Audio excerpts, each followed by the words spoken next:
നമ്മളിപ്പോൾ ഉള്ളത് ഒരു തെയ്യത്തിൻ്റെ അടുക്കലാണ്. തെയ്യം എന്ന് പറഞ്ഞു കഴിഞ്ഞാൽ കോഴിക്കോട് നെന്മണ്ടയിലുള്ള ഒരു സംഘമാണ്. അവർ ഈ അനുഷ്ഠാന കലയായിട്ട് ക്ഷേത്രങ്ങളിൽ മാത്രം, കോഴിക്കോടത്തെ നെന്മണ്ടയിലെ ക്ഷേത്രങ്ങളിൽ മാത്രം നടത്തി വരുന്ന ഒരു കലയാണിത്. പക്ഷേ ഇവിടെ അവർ അത്തത്തിന് വരാറുണ്ട്, അത്തച്ചമയത്തിന് വരാറുണ്ട്.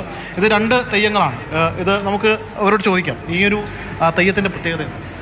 ഇത് നമ്മൾ മലബാറിലെ കാവുകളിൽ മാത്രം കെട്ടിയാർപ്പെടുന്ന തെയ്യങ്ങളാണ്. ഇത് ഘോഷയാത്രയിലൊന്നും ശരിക്കും കൊണ്ടുപോകാൻ പാടില്ല.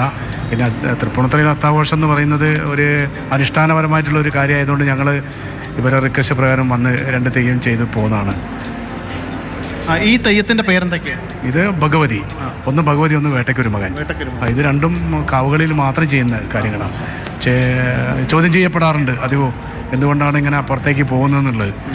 ഇത് അനുഷ്ഠാനമായ ഈ കൊച്ചി രാജാക്കന്മാരുടെ ഒരു സംരംഭം ആണല്ലോ ഈ അത്താഘോഷം. അപ്പോൾ അതുകൊണ്ട് നമ്മൾ തന്നെ ഈ പ്രാചീന കലാരൂപങ്ങൾക്ക് ഒറിജിനാലിറ്റി വേണമെന്ന് ഇവർക്ക് നിർബന്ധമാണ്. ഇതിൻ്റെ സംഘാടകന്മാരെപ്പോഴും ഒറിജിനൽ രൂപങ്ങൾ മാത്രം തേടി പോകുന്ന ആളുകളാണ്. എനിക്ക് വർഷങ്ങളായിട്ട് അറിയാം. ഞാൻ ഏതാണ്ട് ഒരു 10-28 വർഷമായിട്ട് ഇവിടെ വരുന്നുണ്ട്. അപ്പോൾ ഒറിജിനൽ രൂപം തന്നെ അവർക്ക് വേണം. ഡ്യൂപ്ലിക്കേറ്റ് തെയ്യക്കാരൊക്കെ ഇഷ്ടംമാരുണ്ട്. അപ്പം അതുകൊണ്ട് ഞങ്ങൾ വരികയാണ്. ചോദ്യം ചെയ്യപ്പെടാറുണ്ട്, എന്തുകൊണ്ടാണ് ഇങ്ങനെ ഒരു ഘോഷയാത്രയിലൊക്കെ പോകുന്നത്, നിങ്ങൾ അമ്പലത്തിൽ തെയ്യം കെട്ടിയാടുന്നത് പറയാറുണ്ട്. പക്ഷേ അത് ഈ ഒരു തെയ്യം കെട്ടിയാടി ഒരുങ്ങാനായിട്ട് എത്ര മണിക്കൂറൊക്കെ വേണ്ടി? 2-2.5-3 മണിക്കൂറെങ്കിലും പിടിക്കും. എല്ലാം മുഖത്ത് വരച്ച് എഴുതാൻ നല്ല സമയം പിടിക്കും. നമുക്ക് ആ തെയ്യം കലാകാരനോട് ചോദിക്കാം.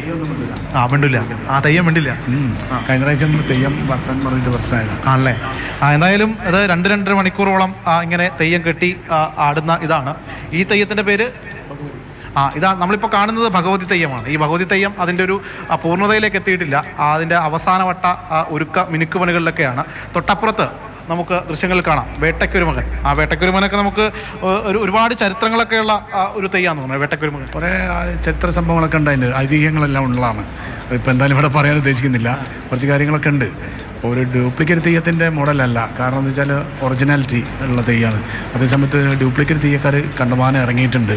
കാരണം ഈ സാധനങ്ങളൊക്കെ കോസ്റ്റ്യൂം എല്ലാം പൈസ കൊടുത്ത് വാങ്ങി ഒരുങ്ങുന്ന പൈസ ഉണ്ടാക്കുന്ന കുറേ ടീമുകളൊക്കെ ഉണ്ട്. ഞങ്ങളെന്തായാലും ഒറിജിനൽ തെയ്യക്കാർ തന്നെയാണ്. ഈ ഒരു തെയ്യം കെട്ടി ആടി ഒരുങ്ങി വരുമ്പോൾ വലിയ സാമ്പത്തിക ചിലവുണ്ട്. സാമ്പത്തിക ചിലവുണ്ട്. ഞങ്ങളിവിടെ സാമ്പത്തികം നോക്കിയിട്ട് വരുന്നതല്ല.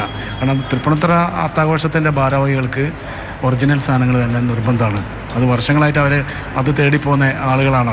അവരെന്തെങ്കിലും കലാപരിപാടിയായിട്ട് കാട്ടിക്കൂട്ടുന്ന ഒരു ടീമുകളല്ല തൃപ്പൂണിത്തുറ മുനിസിപ്പാലിറ്റിയിലെ. ശ്യാംപ്രസാദിലേക്ക് മടങ്ങി വരാം. അങ്ങനെ ഒറിജിനലായ തനത് രൂപങ്ങൾ തന്നെ പങ്കെടുക്കുന്ന അത്തച്ചമയ ഘോഷയാത്ര, അതാണ് അത്തച്ചമയത്തിന്റെ പ്രത്യേകതയും. തൃപ്പൂണിത്തുറയിൽ എല്ലാം അതിന്റെ തനത് രൂപത്തിൽ നമുക്ക് കാണാനാവുന്നു.